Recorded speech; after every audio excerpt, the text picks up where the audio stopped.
Well, hello everybody and welcome to another episode of Coffee with Kevin. And today with me I have two wonderful ladies by Karla and Carrie, and they're from the Warming Center, and we got an awesome podcast. Today is Boots on the Ground Catholicism, and we'll be talking about the Warming Center and building relationships. And first, should we start into a prayer? Yes, please. In the name of the Father, and the Son, and the Holy Spirit, amen. God our Father, we love you, we praise you, we do all things in your name. Lord, send down the Holy Spirit upon Karla and Carrie. Help them to put all the worries and everything aside and help them become fully alive in you. Help me to hear them as they speak, and help give me the wisdom to ask the right questions, to help grow.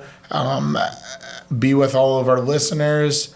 Help them to be open to what we have to share today, and just to open our hearts, and we lift them all up to you. We love you, Jesus. Amen. Amen. Father, and the Son, and the Holy Spirit. So Karla and Carrie, tell us about yourself, who you guys are, and I'm just super excited. I've been super excited about this podcast for a while because I think this is. I don't know. I'm excited for you to share. You don't have to give us from birth to now, but Well, I'm the spark old, notes. so that would take a long time. Yeah, right. No, thank you so much. I'm super excited to be here. My name's Karla Hein. I'm not going to give you my age or anything like that, but just really excited to be here. I work as the coordinator for the Warming Center here in La Crosse, and it was funny that you said boots on the ground. Because that's exactly what we are, and sometimes guests come into us and that's what they need is boots. So us serving them with boots on the ground is exactly where we're meeting our guests at. So that was kind of perfect. I'm just so grateful for you having us. It was awesome, the prayer. Like, I was just thinking, I wish, and I need to start doing that. I don't need to wish, but having more of that over at the Warming Center. Yeah. Like, that really, really brought it back to our focus and our mission. And sometimes I think I'm so real with everybody that I forget to thank God for where we're at with things. So oftentimes I'm so busy, right? Like everybody else probably in life, just doing the day-to-day things, that I forget to say thank you and help me make the best decisions for not only myself, but all the guests here. So Thank you for that prayer. That was beautiful. No problem. Thank you so much. Carrie, do you want to share just a little bit of what you do at the Warming Center, who you are? Yes. So I'm Carrie. I'm the assistant coordinator at the Warming Center. So I assist Karla in whatever it looks like to. She puts up with me. That's a full-time job in itself. It is a full-time job. Yep. It is. Patience is a virtue, and it's a good skill to have when you're working with our guests. Working with them because they have a lot going on in their life. So I like that you said boots on the ground. That is something that is said quite often in what we do, and actually going to where they are. So boots on the ground, like walking to meet them where they're at, is, I think, when people say that. Yeah, for sure. I love that you brought that up too, Carrie, because Carrie is that person. That she's not only the boots in the Warming Center like me, but she is the boots around town, going into the marshes, making those treks to meet our guests exactly where they're at. So I've said this to her before, and some other people have too, but she really reminds me of like Jesus's work, where he just sat down and talked with people, and she inspires me each and every day, and I don't let her know that enough. So now I'm doing that in front of everybody. There you go. That's awesome. I'm sucking up big time. You guys do the beautiful work of corporate mercy, and it's awesome to see. Can you tell us a little bit about why did you start working at Catholic Charities? What about the homeless attracted you to wanting to do something like that? Start with you, Karla. Okay. So I worked at the Econo Lodge. There was a hotel in town that had been like subsidized through the city. I had a full-time job as a debt collector. A tax collector. A tax collector, yep. You're one of those people. I was, yes, absolutely I was. And I have a business degree, and I was a tax collector and debt collector. And my husband actually started as a part-time employee working at the Econo Lodge. And he came home, and I thought, he's going to hate this. He's just going to tell me it was the worst idea ever. And he came home, and he's like, I love it. It's awesome. And so my husband is too much about my life, but you'll find out more about me later. But he also has a past. He was a felon. And so, like, both of us have come through a lot of different things, and he is this amazing human, and he's the opposite of me, where he's like this quiet, pretty reserved human. So for him to tell me that he loved it, I thought, no way. He's like, yeah, you got to go there, and we should work together, and we can spend some time together, and blah, blah, blah.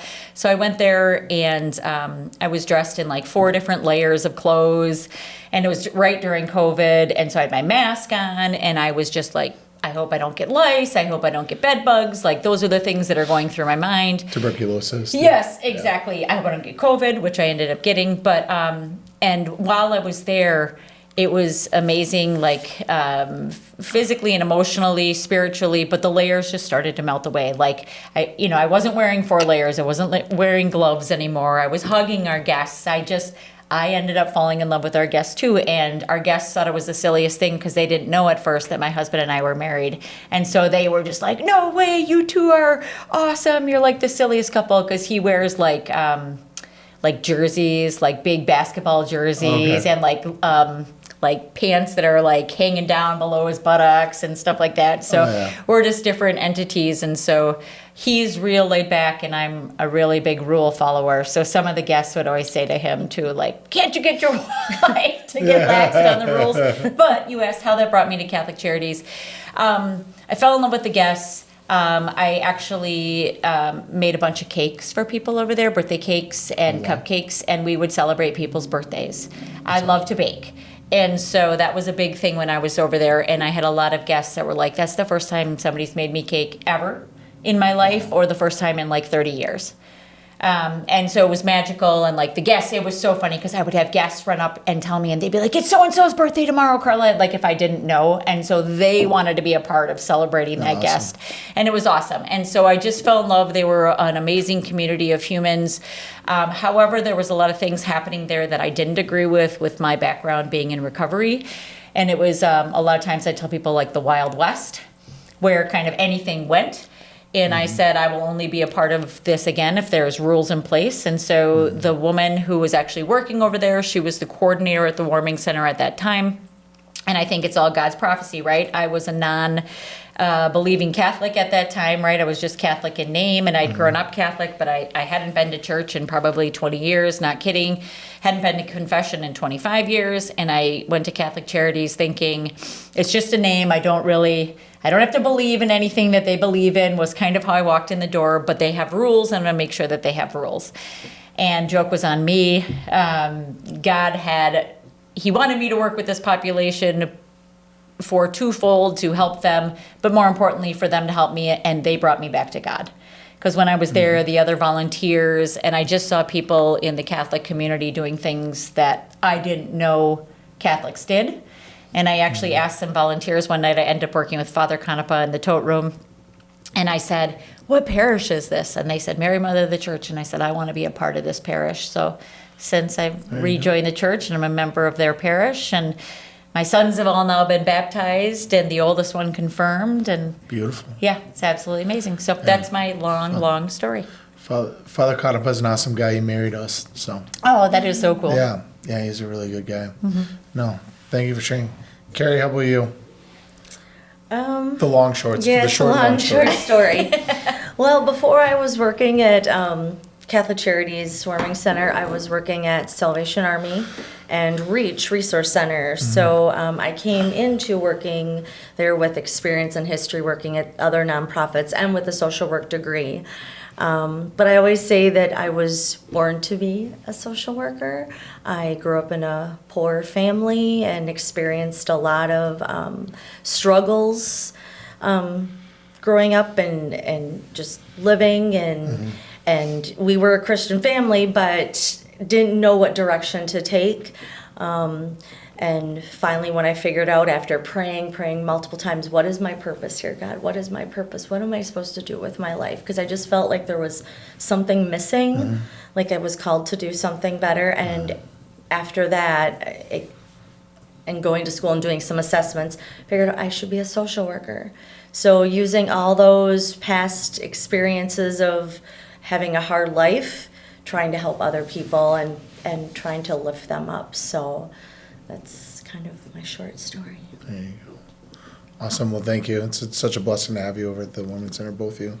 So, yeah, well, it's funny, like, I got to share, too, I never wanted to work with this population of homeless. Like, oh, like, I was definitely the type of guy that's like, get a job, you know what I mean? Like, do something for yourself, And now it's like I just, like, find Christ so much in that Women's Center, and with the homeless, it's like, I don't know. It's like you can just tell, like, I like the layers taking off of like my like heart, like no longer hardening and just like opening up to these people. And now it's just like almost kind of made it my mission to like serve and to not only like give them bread but give them Christ. Like Christ says we can't live off bread alone, but every word that comes from God. So.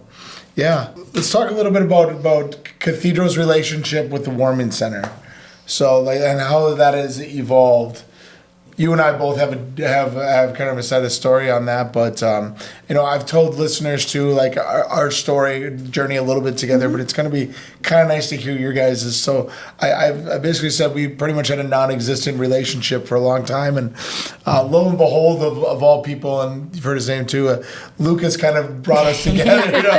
Of all the glue. I know, and He's so quiet and humble about all that. Oh, he's listening right now telling anyone on the street and in his job that's me. Right. But he's a wonderful man and he's come a long way in life. But do you want to kind of share a little bit that story and how we've built and grown? Yeah, absolutely. When I took the job at the Warming Center, so as you said, we had a guest stay with us, and he is probably one of the most devout Catholics that I've ever met. And so he would oftentimes let me know how much more devout he was than me. Really? I couldn't Which I was like, yes, you are. And he actually was he was more excited probably than anybody else when like all my kids were baptized, and like he loves my husband and just all these wonderful, wonderful things. So he was actually a huge catalyst in why this began, because he was coming to Cathedral, and he's like, it's the mother church and the diocese, and I can't believe we don't have people from Cathedral coming over here and helping. And in all honesty, and I'll be super truthful here, I don't know that I'd done a very good job reaching out and seeing if that was a possibility. I think I just was under the impression that,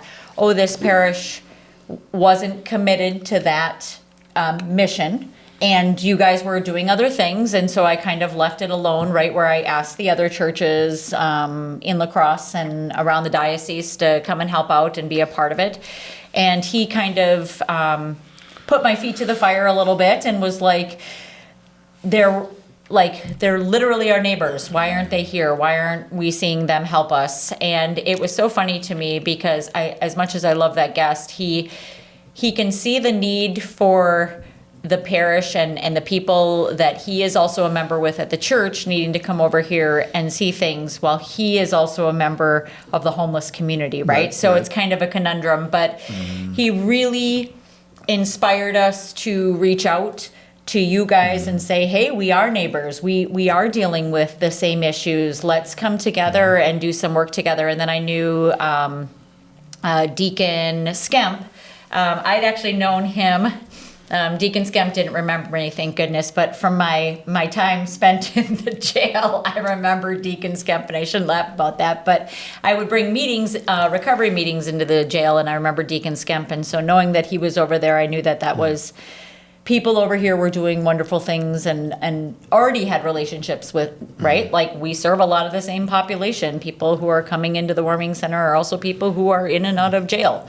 Like, that just is the reality. So kind of just recognizing that we are serving the same population. They are coming for services. They are looking to us, just like you said, Kevin, not for just food, clothing, assistance, but spiritual assistance, guidance. What do I do with my life? Some of it doesn't make sense. And I know that Lucas had found direction, through the church. I found direction through the church. And I always tell people that I see myself in all of our guests. I feel more comfortable, and not that I don't love Monsignor Gillis, because I do, or Father Canepa, because I do, but I feel more comfortable sitting at a table next to our guests than I do with them. Sometimes I just don't feel worthy.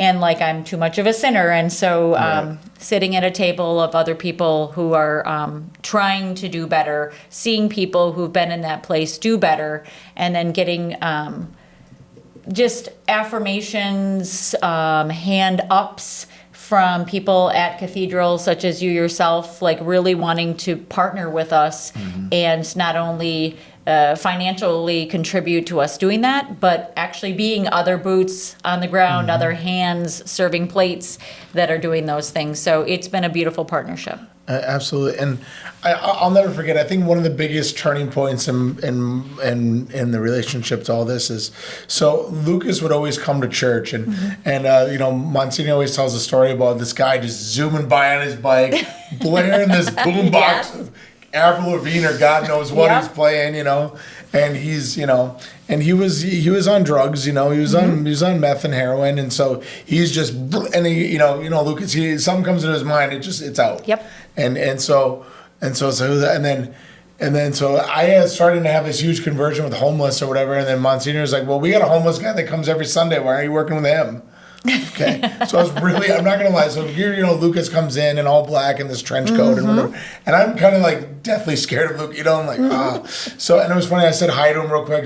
He didn't really say much to me. So I remember walking to the door, and I'm like, I gotta do this. I gotta ask him. So they turned like, Lucas, what are you doing tomorrow? He's like, homeless. Obviously nothing. You know what I mean? Right? It's just so like blunt. So Lucas, Yeah, I love it. obviously nothing. I'm homeless. What else do I have to do? And I'm like, and then I'm like, oh, you want to come over to my, office for coffee or whatever? And I'm like, even told the maintenance guy, can you just stay around here while I meet with this guy? Just in case- And if you don't hear from me in 20 minutes, make sure to check on me. So, but yeah, we had the greatest conversation ever. And it was just like, I'm like, Lucas, how do we get from birth to a needle in arm and Huska? How does this happen? And, of course, he's not scared to tell the whole story and how he was, middle upper class in, Jersey and everything else like that, and how he ended up here. And then we got to know each other more and more and more. And I'll never forget, I'm like, Lucas, why are you so, he's like, Kevin, he said, I don't need another effing sandwich. He's like, I want purpose in my life. I want to belong. I want to be somewhere. And ever since then, I've just made it my mission of like, because we get so wrapped up, well, we fed the homeless today, so they're taken care of. But they're only taken care of for that moment. What about the rest of their life? What about the next step? How do they get out of this? Because it's actually not being kind. Right. You know what I mean? Because you're letting them continue to stay in that and where they are. And Christ calls us to so much more. And so I noticed when you started giving Lucas like little jobs, Monsignor was nervous at first, but I was like, we got to give him something to do. And he he was there, responsive. He's always helping out. And now he helps out with the pancake breakfast. He serves mass. He ushers. We might have him lector one day. I don't know, but it's still a little scary thought, but we might actually do that as well too. He's given talks in front of the parish and different things. He's, and he's got a full-time job and still sober and doing well for himself. And his story is so amazing. And just his faith that he believed even in his darkest times. He would tell me, he would talk to me about going to church, and I just thought, here's me, right before I come back to the church, I just thought, what a hypocrite, like this guy's talking about church, and then I know he's doing drugs and those things. And it was like God had him exactly where he needed to be, because he was serving and talking to people who weren't going to hear those words unless they were doing exactly what they were doing with Lucas, and he was one of them at that time. Like, I totally understand that there wasn't anybody who was going to touch him. It wasn't going to be me, because it's like, well, yeah, Karla, you did that 19 years ago or whatever, like you could relate 19 years ago, but not today. It's different today. And I think a lot of us feel that way. So his story is amazing. It is unique in the fact that he does have a full-time job. He does have a job on his own. He is being of service, not only in his community, but in this, in his parish, things like that. But we have other guests, which is amazing. I have another gentleman who is, 35 days clean. He's coming and volunteering and cleaning at the warming center, going to meetings. Like, he is absolutely doing great too. And it's exactly what you said, Kevin. It's not because we gave him a sandwich, although he will love and come and eat sandwiches all day long at the warming center. The system any chance, Yes, won't we all though? Yeah. He will come and eat sandwiches all day long, but what he wants more than anything, and everybody always laughs about it at the warming center, but they're like, Karla, he wants you. he wants to talk and hang out with me, and he wants me to know he's doing XYZ, just kind of the same thing with Lucas, where it was like, you saw him, you heard him, you saw him as more than just a homeless person, but as somebody who needed God's love. And that's what I see with this gentleman. And believe me, I tell Carrie, I'm like, I fail some days with him too, because some days it's very difficult to be the only person, which is why we need everybody, because when we have a community of people doing this, it isn't so overwhelming for me to help and be the person for this gentleman as his support system, right? He's got 10 family members that he can go to and ask questions, and they can spend time with him and wash dishes with him and do a bunch of things. Life. Yes. Yeah. Yes. You don't have to, some people, you don't have to have like a master's degree in counseling.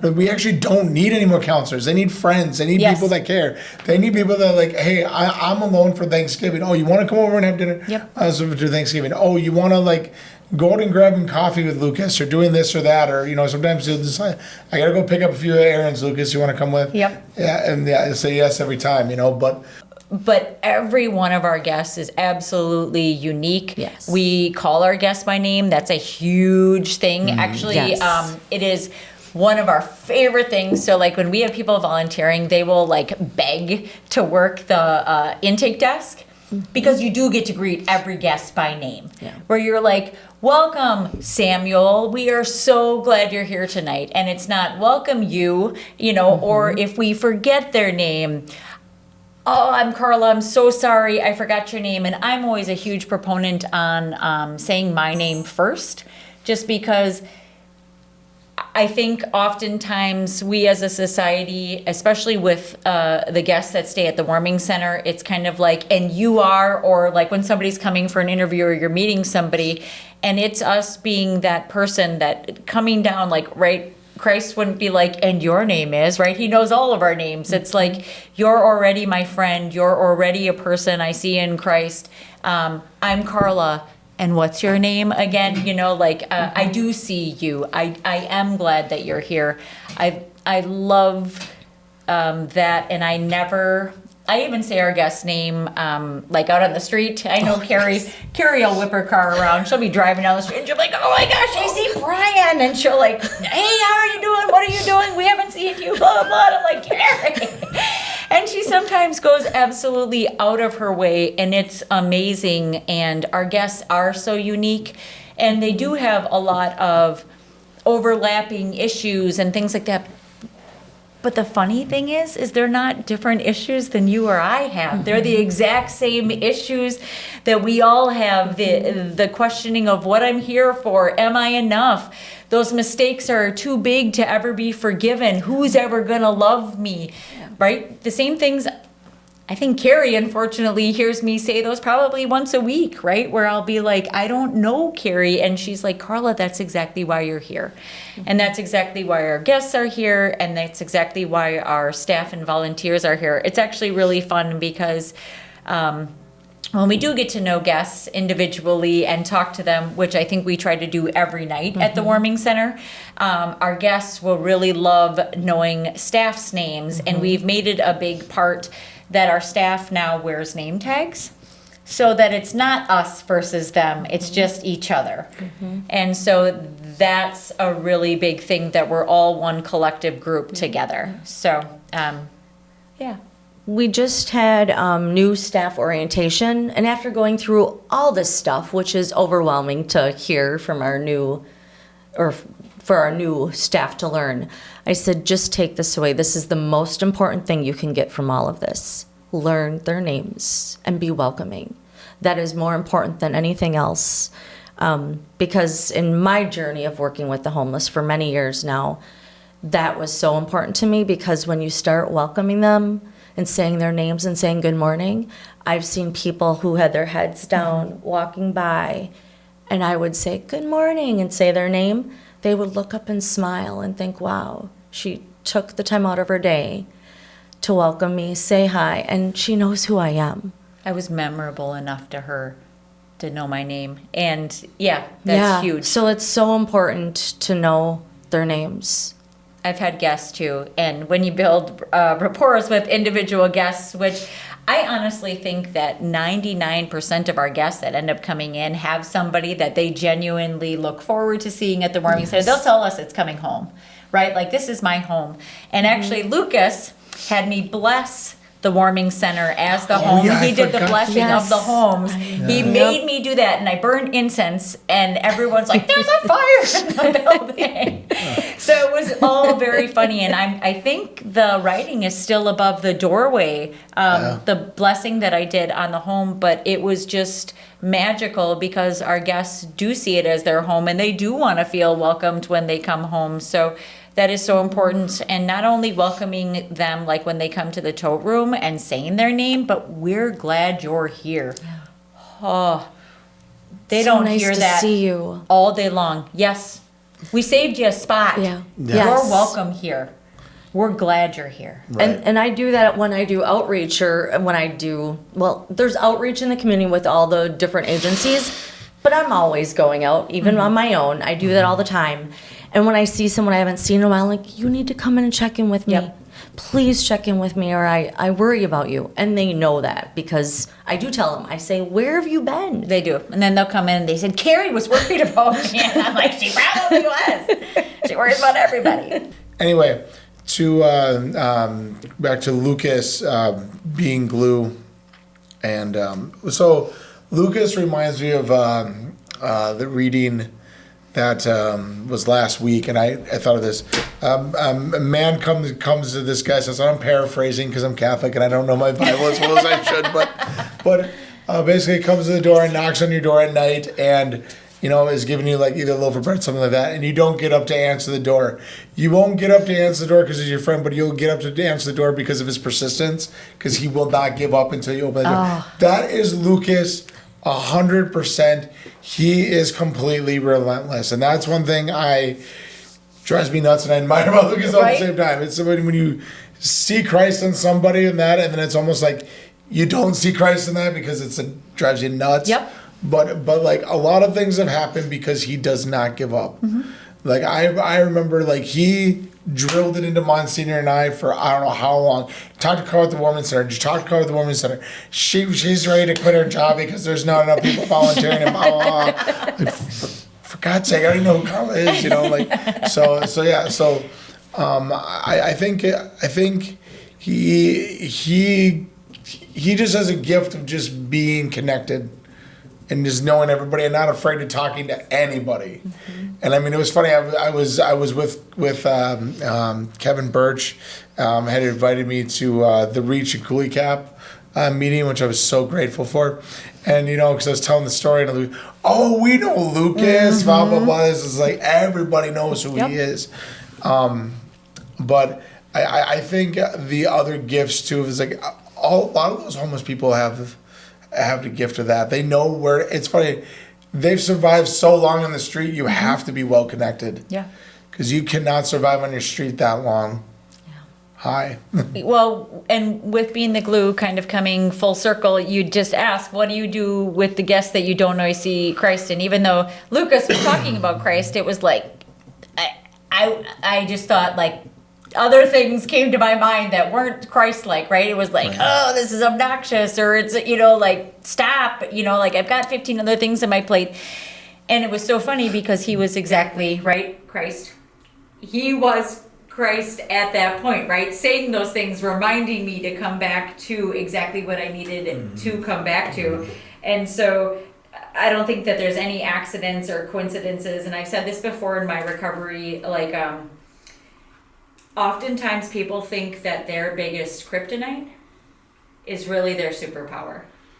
And so I think sometimes with Lucas, right, like sometimes his overwhelming personality is his kryptonite, right? It's overwhelming for people, but it's also his superpower because it brought things, it's his Jesus power, right? It brought things that wouldn't have happened had he not been that exact person. Right. And one of the cool things with Lucas too is seeing his transformation. I know you just have talked about, me not wanting to be near these people and then all of a sudden like falling madly in love. I think because Lucas, like, he couldn't just you know, obviously he's on meth. People that are on meth and cocaine drive me insane because they're just everywhere, and that's what he was.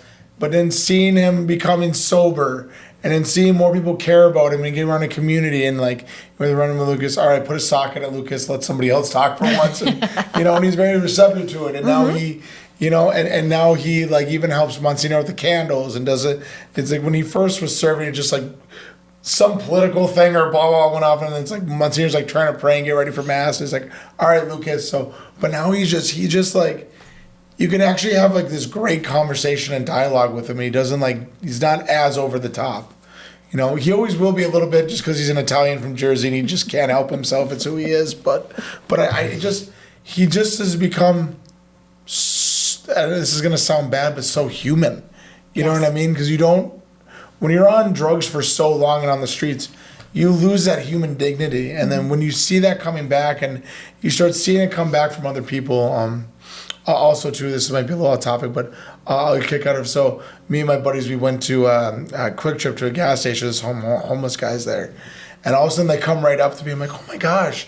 I know I won't share their name, but so how are you guys doing? Yes. They're like, how do you know those guys? I'm like, Warming Center and in Front Door Ministries, and then they'll come right up to me. I think I remember I don't remember, I was with my wife or somebody, I can't remember. They're like, how do you know that person? I was like, we go way back. Yeah. You know, like, It's too cute too, and Lucas, if you're listening, I know you've got the biggest eaten grin on your face. I know, yeah. And it is so true, and it's just the cutest thing ever, and we need more of him, and I never would have said that before in my life.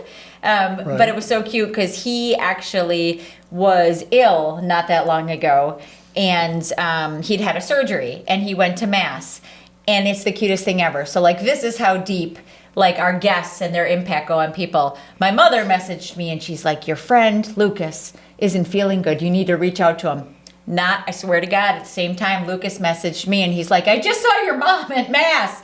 Your mom, you should reach out to your mom because she misses you. And I was like, okay, God. Like, and that's what we need, is that our guests need to not only be our guests, but coming to church. They need to feel welcome at Masses. They need to be seen at Masses. I think sometimes we don't see our guests at Mass. Oh, yeah. And we need to welcome them because they are the glue that brings us back to Mass. Well, when Lucas having a hernia surgery and this little walker, and he's on the second deck, and he went all the way down on his walker and walked all the way to Blessed Sacrament for Mass at 8 a.m. I mean, that is insane dedication. Yeah. I mean, he obviously got a ride back, but he was gonna scoot down for Blessed Sacrament, so he double dips. Goes 8 a.m. He was gonna walk his walker all the way back to Cathedral and then home, but then somebody ended up giving him a ride. But That's so cool. yeah, I mean that is. I don't have that devoutness. I know. It's like, I wow. know. But what would you say to people who were like us at one point and very skittish about the homeless and that? What would you say to inspire them to wanna come and check out the Warming Center and want to help out the Warming Center? What would you say to those people that were like us? Do it. Take the leap of faith. Come in your 3 layers of clothing. Those layers will start to lessen each and every time that you come. You will want to come back. I don't know of anybody who's ever walked in the door and said, this was a mistake. I should never have done this. I've had people come and they're like, I wish I would have done this years ago. Or I've had people who serve meals and they were like, I was afraid to come in and or not serve the meals, they make the meals. And they said, I was afraid to come in and serve the meals because I was afraid of the population, or I was afraid of coming downtown at night. It's dark and I don't know our guests.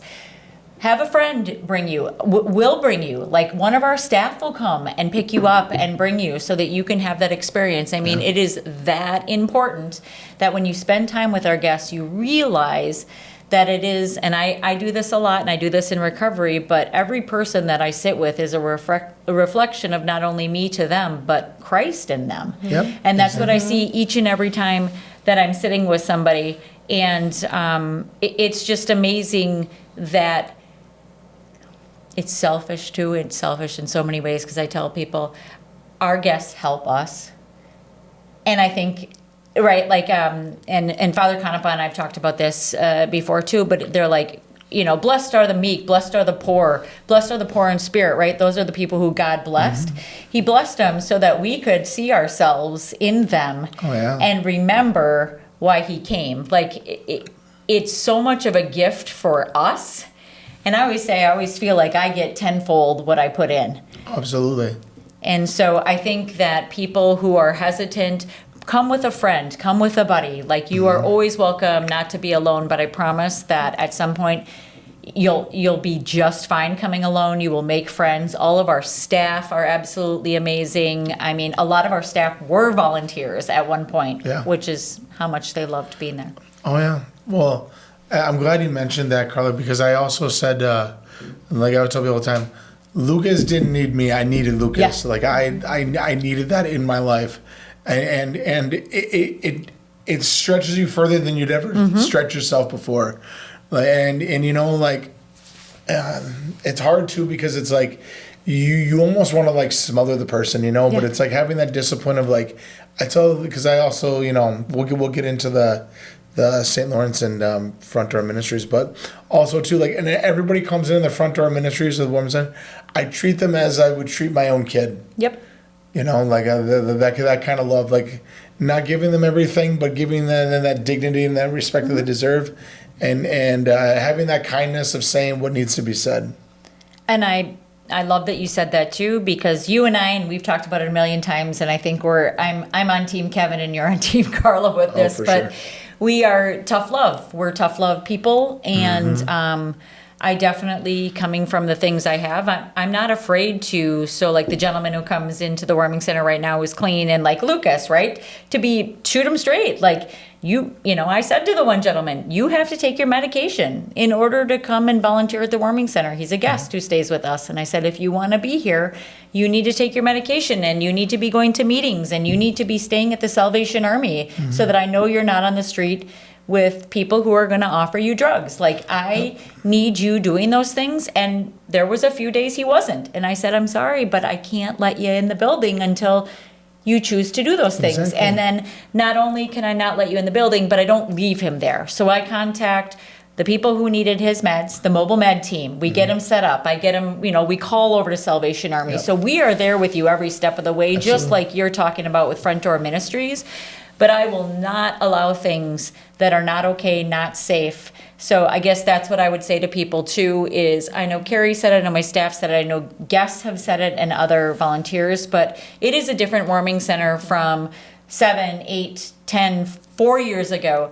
I'm very much about guests and people being safe when you're there, and I tell our guests all the time, it's a privilege to be here. Like, I don't owe this to you.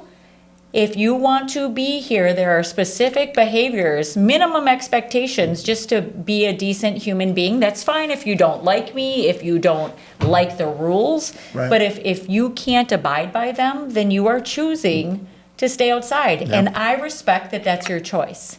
I think sometimes that's hard for us as a community to understand too, that sometimes we can give love and people aren't ready to receive it. Just like I wasn't, right? Like, I bet you I had, not kidding, 20 people try to bring me back to the faith. And it was like, nope, I'm good. I'm going to wait for, a sign from God. Well, meanwhile, right, God's talking to me through each and every one of these people. But I'm like, nope, I'm going to wait for him to talk to me directly. Yeah, right. And so it's the same thing. Sometimes our guests are just at where they're at, and I have to be okay with that.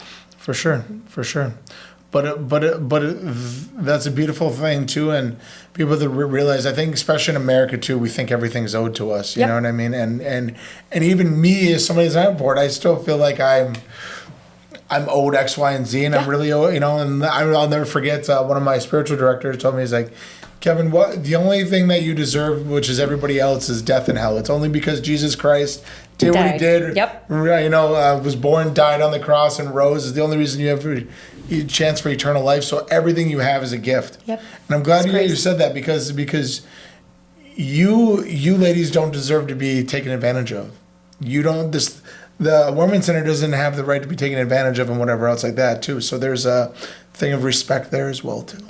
And I appreciate, like, coming to the Warming Center is an opportunity to not only not be taken advantage of, but people say, what can I do? How can I contribute? How can I help these people?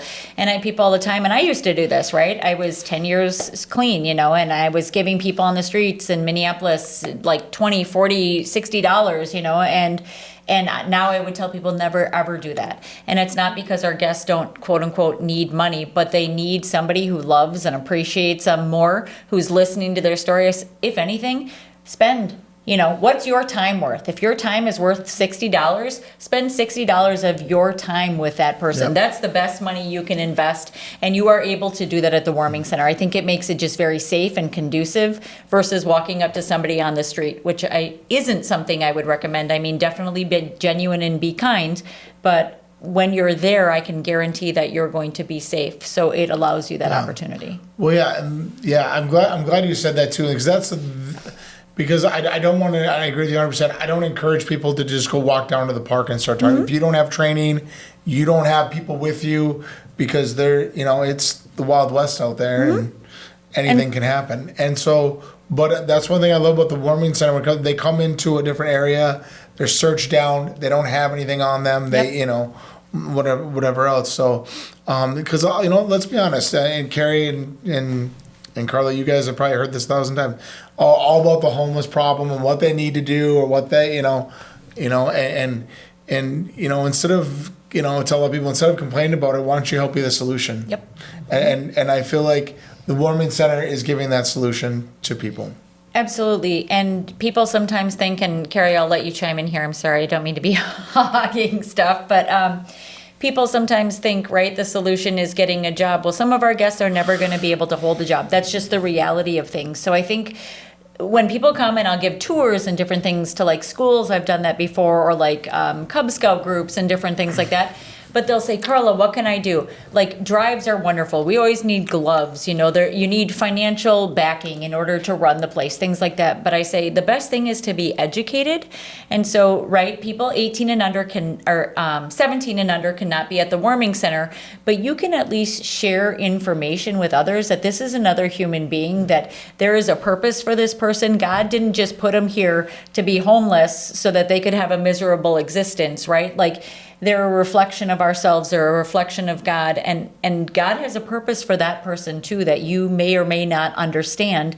And by listening to their story and being a witness to their story and giving hope to their story, you could be the reason that gets fulfilled. Absolutely. So, I mean, even if 20 people volunteered and they all affected one person. I mean, think about how many, even with Lucas, the guy that's 35 days sober, think about him. If he continues a lifetime, he could affect a whole nother generations and generations to come. Same thing with Lucas and other people. Sorry, I didn't mean to cut you off, Carrie. If you had something to add or. No, Okay. just listening. Okay. brilliant. I guess we already talked. Any other fruits that you guys have seen coming from the Warming Center in your own life, or other people? Well, I guess when I first started there, things were very different. And since Karla's taken over, I wanted to be more involved.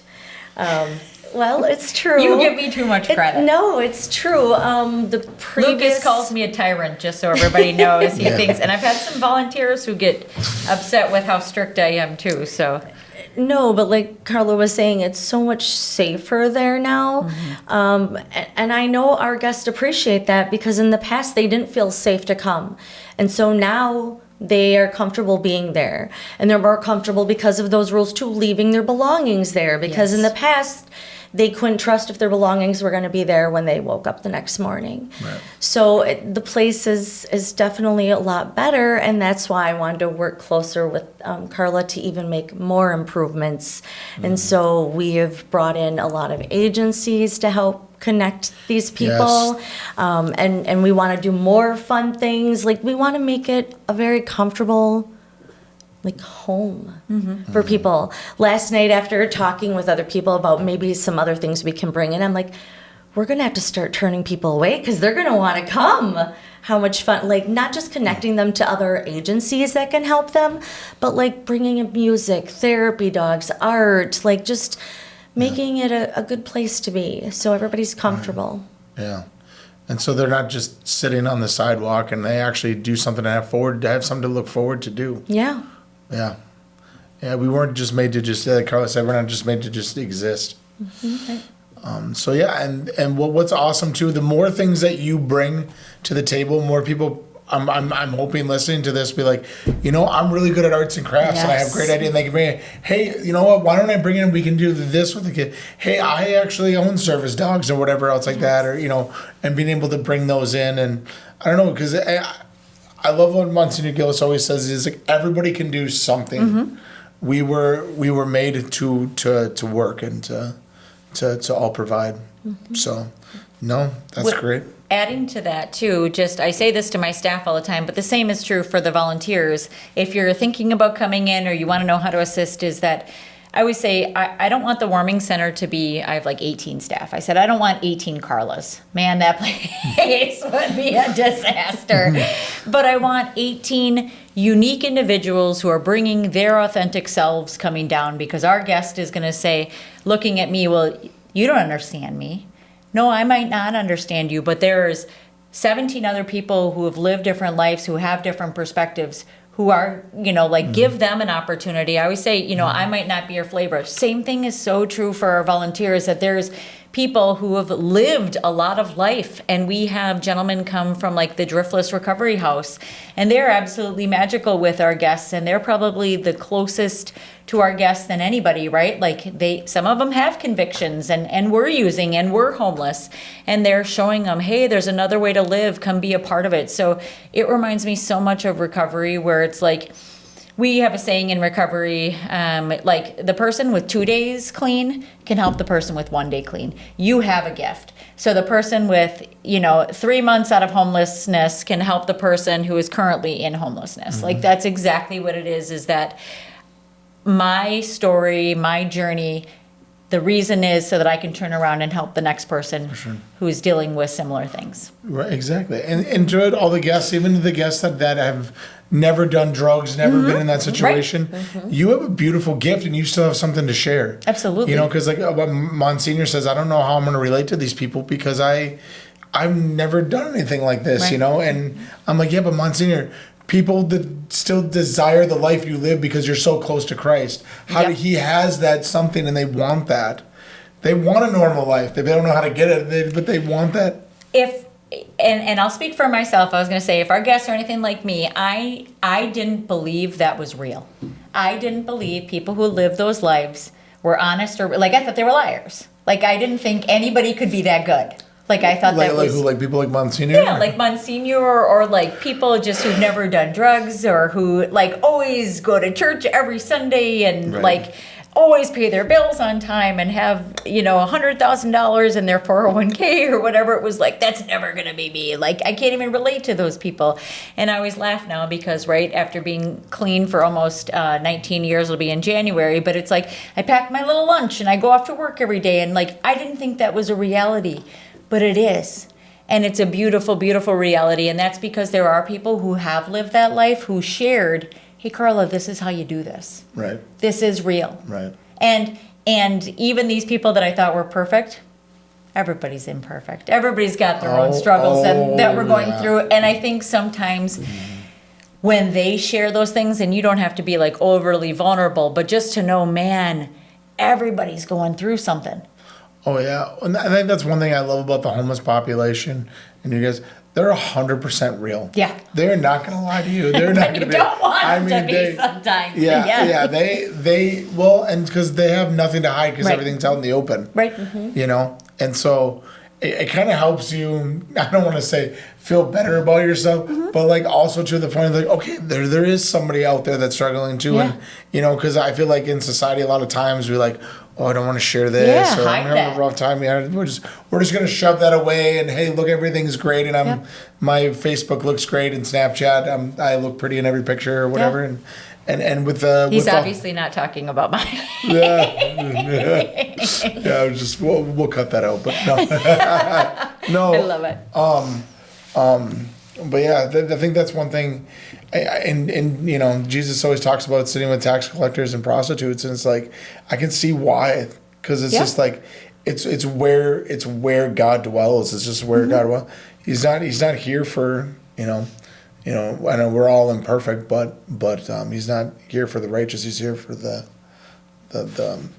sick. Yeah, absolutely. So you said you see Jesus, in your guests. Can you tell me about a time that it was really hard to see Jesus into somebody, and what did you do in that moment? That makes me smile, and I don't want to cry because I'm not going to cry in here. Please I'm don't. not a crier. I got to be tough on my show. When I have those thoughts, which I do, right? I'm human.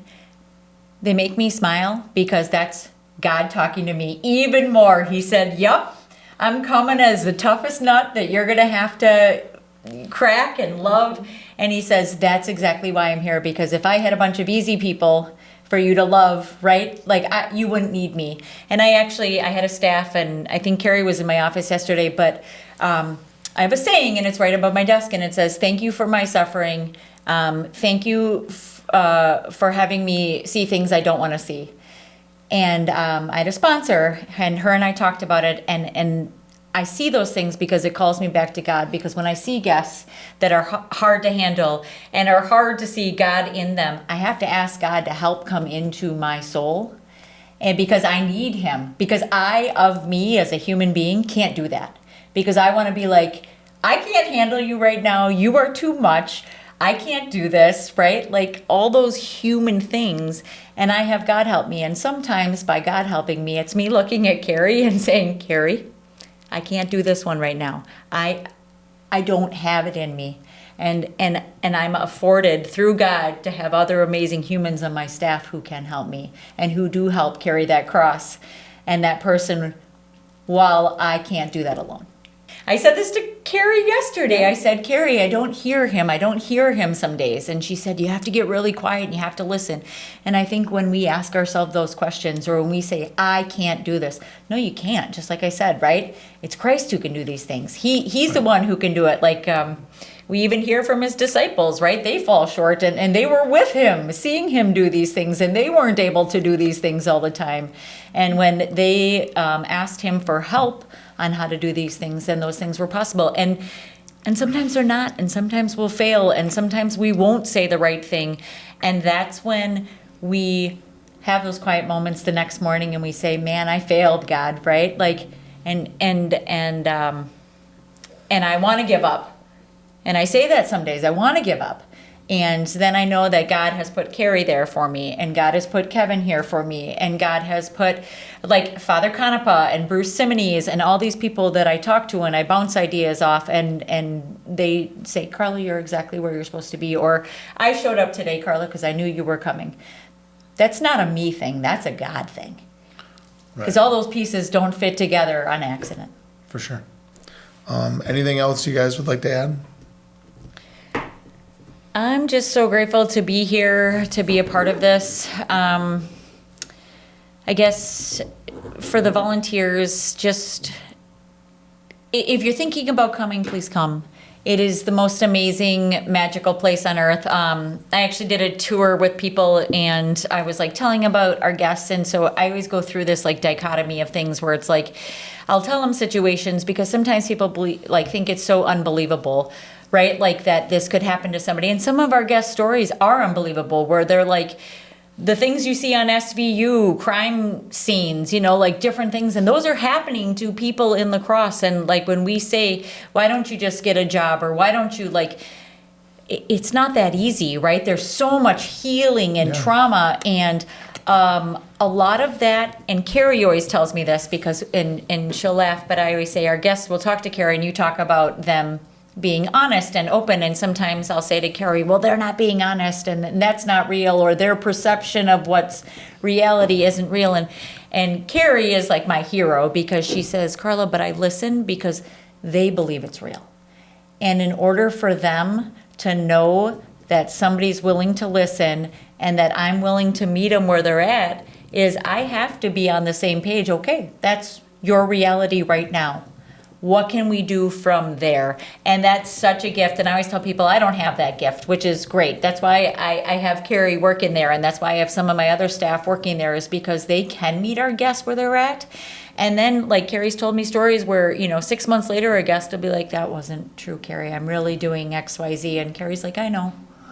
And she loves them and she knows them, and it's the most beautiful, amazing thing. And I think sometimes just being at the warming center, you don't have to do anything. And it reminds me of Mary and Martha, right? When I have all these Bible references. Oh my gosh, you guys, this is so not me. Like, I was not this person, right, 5 years ago, like referencing, right, referencing the Bible. And I do read the Bible now. And like, right where God calls and he says, I believe it's Mary, he says, Martha's the one doing all the work, right? When they come to Lazarus' home, and Martha's the one running around and doing all these things. And I think sometimes people at the warming center, volunteers included, staff, think they need to be the person running around and I'm the hands, when truly they need to be the Marys, sitting around and just listening and being that voice and hearing God in our guests, because that's the most important thing that we can do for the people here. Because without that, that is ground zero. We can't say, get the job. These people have to feel like I'm worth getting a job. Yeah.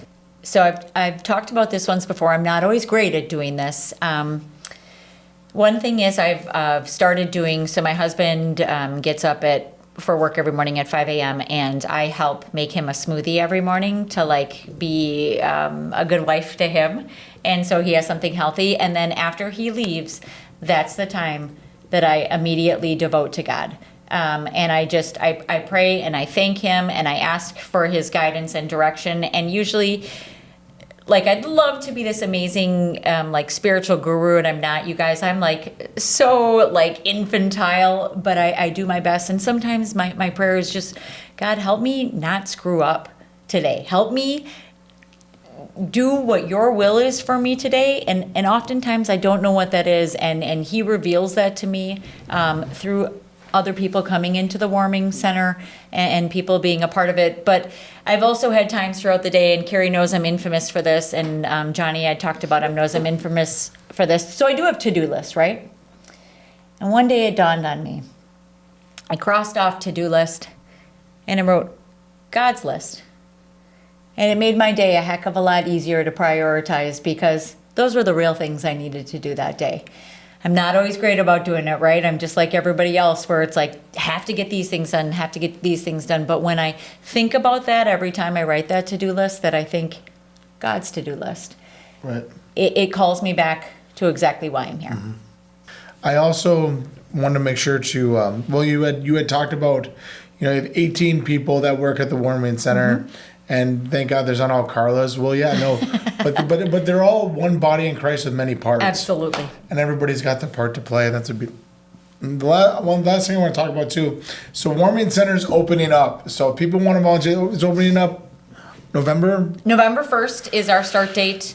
So you can go to the Catholic Charities website, which is cclse.org. That's the La Crosse Diocese Catholic Charities. Otherwise, you can send me an email where it's the letter K, Hein, HEIN, at cclse.org. Otherwise, phone number. Carrie will give you that phone number because I never call it. Well, my personal phone number for work is 608-668-9005. You're welcome to call me all the time, which is probably better off, because I hope Johnny Wodzinski, my staff, is listening to this, because if you call the main line, I'll never get your message anyway, because I always forget to answer, and until my staff comes in, it doesn't get listened to. So it's probably better that you call my cell phone. That explains a lot. No. Right. He'll be like, Carl, but I work upstairs and the main phone is downstairs. So if you leave a message there, until Carrie takes the messages, I don't get it. No, So that's going to be the best way to get a hold of us. We also have people who, the warming center might not be your thing. And I totally get that. Like, right, you need to warm up to the warming center is kind of what I call it for people. You can make meals. So if you contact me or go to that website, there's meals that you can make. Every dinner and every single breakfast that we have is donated by members of the community.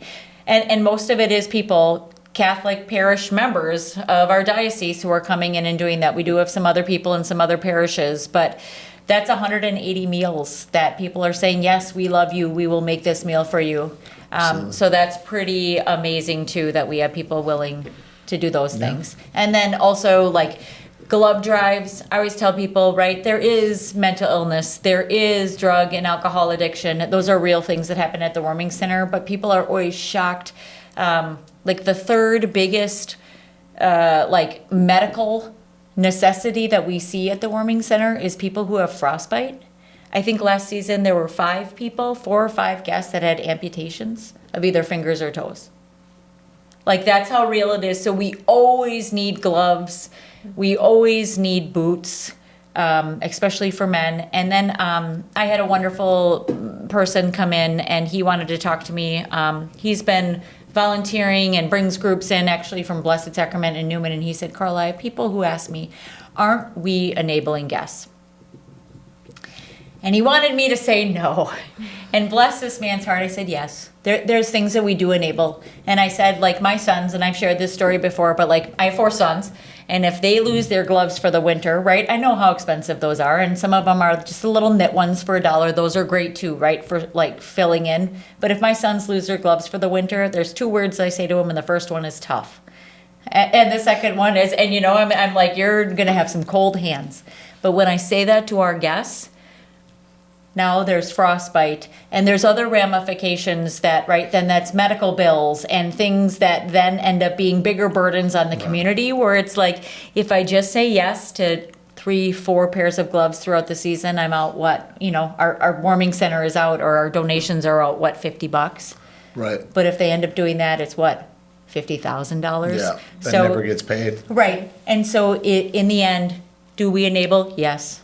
Is it, I think, for the greater good? Yes. And then we'll have people who will tell us, Karla, I gave my gloves to somebody else who needed them more than me. Mm-hmm. So our homeless literally give their shirts, their gloves off their hands to other people. Yes, absolutely. They're very loyal to each other. Oh. They're like, they kind of look out for each other. Yes, Not they're kind of, they family. do. Right. They are. They're kind of fan. They're all each other has. Yep, Yeah. absolutely. So. That's what I would say. Well, since we didn't have much to talk about, we probably should close this up, huh? No. Yeah, No. you got Karla- 2 talkers here. Yes. No. It's awesome. I love it. Karla and Carrie, thank you guys so much Thank you for having coming us, up on the Cal. show. It's just such a blessing to have both of you guys on and everything you do, and get to like know you guys and have a chance to work with you guys. It's just been a true blessing, and I can't wait to see how God continues to work in our life to come. And thank you guys thank you everybody for joining us here today, and know that we're praying for you. And if you need more information about the Warming Center, reach out to Karla or Carrie. And St. Joseph the Workman, pray for us.